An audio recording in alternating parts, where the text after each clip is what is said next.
আসসালামু আলাইকুম। ইমানি পরশ টাচ অফ ফেইথের আঙিনায় আপনাদের আরও একবার স্বাগতম। ঝলমলে আলো আর উৎসবের আমেজ, এসবের ভিড়েও কি কখনো আপনার মনে এই প্রশ্ন জেগেছে যে এই সব কিছু তো একদিন শেষ হয়ে যাবে, তবে কেন এই আয়োজন, কেন এই ক্ষণস্থায়ী জীবন? লজিক্যাল রায়ান অডিও বুকের এই পর্বে আমরা এক বিয়েবাড়ির গল্পের ভেতর দিয়ে খুঁজব জীবনের সেই পরম গন্তব্যকে। পুরোটা সময় জুড়ে আপনাদের সাথে লেখক হিসেবে আমি মোহাম্মদ বিপুল হোসেন থাকছি এক নতুন অধ্যায়ের সন্ধানে। চলুন শুরু করা যাক ষোড়শ পর্ব। বিয়েবাড়ির আলোকসজ্জা, গেটে রঙিন ফুলের তোড়া আর স্পিকারের চড়া আওয়াজে কান ঝালাপালা হওয়ার জোগাড়। রায়ানের ঘনিষ্ঠ বন্ধু শুভর বিয়ে আজ ধুমধাম করে আয়োজন করা হয়েছে। চারিদিকে সেলফি আর খাবারের গন্ধে মোমো করছে। রায়ান আজ একটু সেজেগুজেই এসেছে, সাদা পাঞ্জাবি আর নীল উত্তরীয়তে ওকে বেশ দেখাচ্ছে। আমরা তিন বন্ধু, আমি, রায়াম আর আমাদের হুজুগি বন্ধু তারেক এক কোনায় বসে কোল্ড ড্রিঙ্কস খাচ্ছিলাম। তারেক মানুষটা একটু খ্যাপাটে স্বভাবের, হুটহাট এমন সব প্রশ্ন করে বসে যেটার কোনো কুল কিনারা পাওয়া দেয়। বিয়ের বাড়ির এই আনন্দোৎসবের মাঝেই ও হঠাৎ করে একটা দীর্ঘশ্বাস ফেলল। তারপর তারেক বলল, জানিস রায়ান, মাঝে মধ্যে আমার খুব ভয় হয় রে। আজ শুভর বিয়ে হচ্ছে, চারদিকে এত আলো, এত হাসি, কিন্তু ঠিক কয়েক বছর পর এই মানুষগুলোই আবার শ্মশান বা গোরস্থানে গিয়ে এক একজনকে মাটি দিয়ে আসবে। এই যে এত আয়োজন, এত প্রেম, সব তো এক নিমেষে ভ্যানিশ হয়ে যাবে। আচ্ছা, আমাদের অস্তিত্ব যদি কয়েক দশকের জন্যই হয়, তবে এই ক্ষণস্থায়ী জীবনের মানে কি? আল্লাহ আমাদের সৃষ্টি করে কেনই বা এই গোলকধাঁধায় ফেলে দিলেন?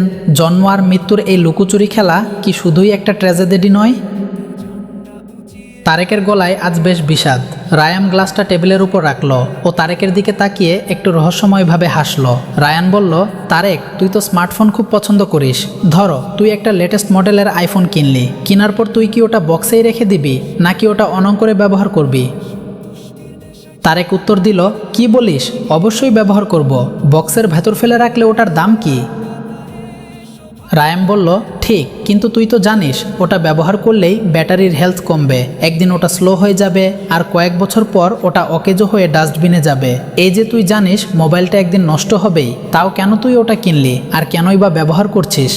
তারেক বলল, আরে বোকা, ওটা নষ্ট হবে জানি, কিন্তু যতদিন সচল আছে ততদিন তো ওটা দিয়ে আমি কল করছি, ছবি তুলছি, কত কাজ করছি। নষ্ট হওয়ার ভয়ে কি কেউ ব্যবহার করা বন্ধ রাখে?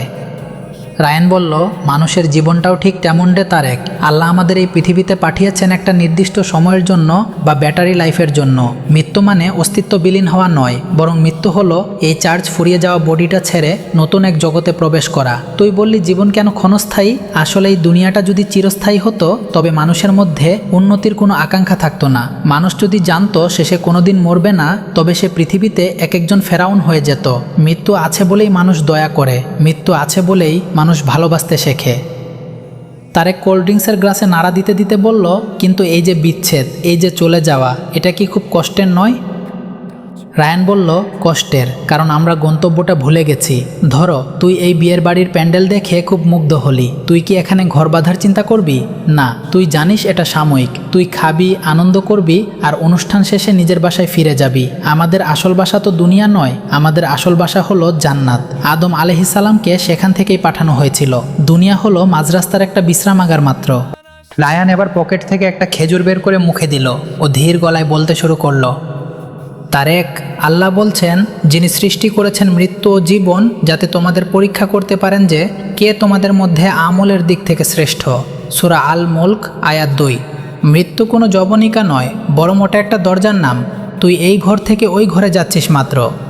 রাসূলুল্লাহ সাল্লাল্লাহু আলাইহি ওয়াসাল্লাম বলেছেন, দুনিয়াতে এমনভাবে থাকো যেন তুমি একজন মুসাফির বা পথচারী।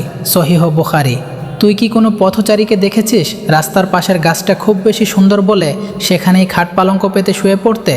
সে তো মুগ্ধ হয় ঠিকই, কিন্তু পা বাড়ায় তার গন্তব্যর দিকে। বিয়ের গেটে তখন ব্যান্ড পার্টি বেজে উঠল। বর এসেছে। তারেক উঠে দাঁড়ালো, ওর মুখটা এখন একটু সতেজ।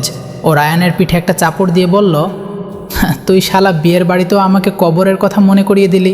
তবে একটা কথা ঠিক, গন্তব্যটা জানা থাকলে মাঝপথের অন্ধকার দেখেও ভয় লাগে না। রায়ান হাসল ও বরের দিকে তাকিয়ে বিড়বিড় করে বলল, শুভ তো আজ তার জীবনের নতুন এক অধ্যায় শুরু করছে। আমাদেরও তো প্রতিদিন একটা নতুন অধ্যায় শুরু করার কথা, যদি আমরা জানতাম আমাদের গন্তব্যটা ঠিক কোথায়। আমরা যখন বরণ করার জন্য গেটের দিকে এগিয়ে যাচ্ছি তখন আলোকসজ্জার বাতিগুলো আমার কাছে আর নিছক সাজসজ্জা মনে হচ্ছিল না। মনে হচ্ছিল এগুলো যেন জীবনের ছোট ছোট মুহূর্ত, যা জ্বলে ওঠে আবার নিভে যায়। শুধু রয়ে যায় সেই মহান আলোকদাতার স্মৃতি।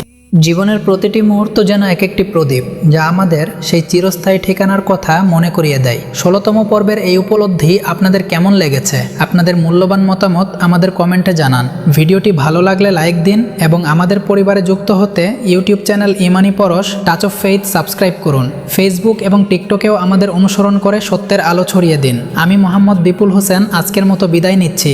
দেখা হবে পরবর্তী অধ্যায়ে। ততক্ষণ ভালো থাকুন, গন্তব্যের পথে অটল থাকুন। আসসালামু আলাইকুম ও আল্লাহ হাফেজ।